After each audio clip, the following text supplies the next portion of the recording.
मैं जानता हूँ इस बार इलेक्शन में प्रधानी का चुनाव है, तो उसमें धुआंधार पैसा बटेगा और दारू बटेगी। तो हम ये कह रहे हैं, अगर प्रधान जी, अगर जो कोई भी है या पैसा बांट रहा है, तो आप उस पैसे को आप रख लीजिए। वोट किसी दूसरे प्रत्याशी को दीजिए जो काम करे आपके क्षेत्र का, उसको जितवाइए।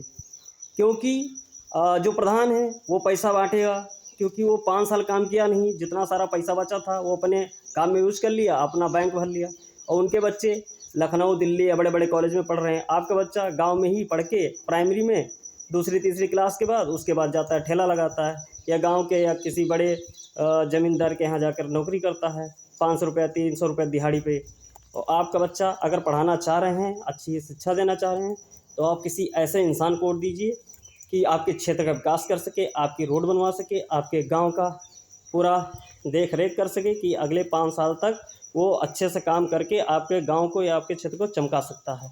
आप ऐसे व्यक्ति को वोट ना दीजिए कि जीतने के बाद अब जब काम मांगने जाएं तो या किसी काम को करवाने जाएं तो अपना पासबुक या आपका कुछ भी जमा करने के बाद कहे आ जाना, कल आना, परसों आना, ऐसा करके तुमको दौड़ाएगा।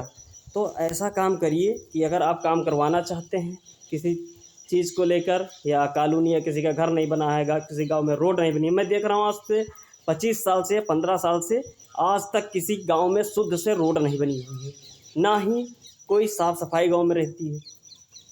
जब बरसात का सीज़न है तो इतना कीचड़, इतना पानी हो जाता है कि क्या बताए। और जितना सारा वो जो पैसा बांटेंगे इसमें इलेक्शन के चुनाव में, प्रधान या कोई भी प्रत्याशी हो, हाँ प्रधान ही ज़्यादातर बांटते हैं जीतने के लिए, क्योंकि वो 25 साल में ज़्यादातर कमाए, पूरा बैंक अपना कसे रहते हैं। तो जनता का पैसा जनता में बांट के 1000 रुपये 1500 रुपये दे के 500 रुपया, और दारू वोट में जनता का वोट खरीद लेते हैं। फिर 5 साल जनता पछताती है। मैं ऐसा चाहता हूँ कि जनता पछताए ना, किसी ऐसे उम्मीदवार को या किसी ऐसे प्रत्याशी को वोट दे जो पूरे